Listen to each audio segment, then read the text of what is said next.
അപ്രതീക്ഷിതമായി ഉണ്ടായ തീപിടുത്തത്തിലെല്ലാം നഷ്ടപ്പെട്ടതിന്റെ വിഷമത്തിലാണ് ഇന്ത്യക്കാർ ഉൾപ്പെടുന്ന തൊഴിലാളികൾ.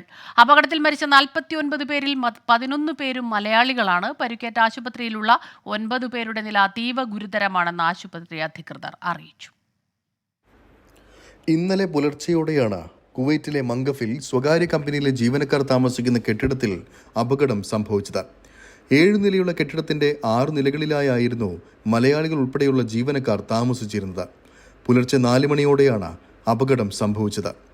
കെട്ടിടത്തിന്റെ താഴത്തെ നിലയിൽ നിന്ന് തീ പടരുകയായിരുന്നു. ഇവിടെ സൂക്ഷിച്ചിരുന്ന ഗ്യാസ് സിലിണ്ടറുകളിലേക്ക് തീ വ്യാപിച്ചതാണ് വലിയ അപകടത്തിലേക്ക് നയിച്ചത് എന്നാണ് അധികൃതരുടെ പ്രാഥമിക അന്വേഷണത്തിൽ വ്യക്തമായത്. 72 ഫ്ളാറ്റുകളിലായി അപകട സമയത്ത് 190-ലധികം ആളുകളായിരുന്നു കെട്ടിടത്തിൽ ഉണ്ടായിരുന്നത്. താമസക്കാരെല്ലാവരും ഉറക്കത്തിലായിരുന്ന സമയത്തുണ്ടായ അഗ്നിബാധ ദുരന്തത്തിന്റെ വ്യാപ്തി വർദ്ധിപ്പിച്ചു. കടുത്ത പുക ശ്വസിച്ച് ശ്വാസം മുട്ടിയും പ്രാണരക്ഷാർത്ഥം കെട്ടിടത്തിൽ നിന്ന് താഴേക്ക് ചാടിയതിനെ തുടർന്ന് പരിക്കേറ്റും പൊള്ളലേറ്റുമാണ് മിക്കവരുടെയും മരണം സംഭവിച്ചത്.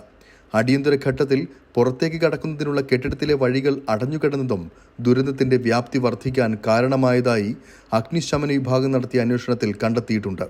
അപകടത്തിൽ ഇതുവരെ 49 ആളുകൾക്ക് ജീവൻ നഷ്ടമായി എന്നാണ് ലഭിക്കുന്ന വിവരം. ഇതിൽ 11 പേരാണ് മലയാളികൾ.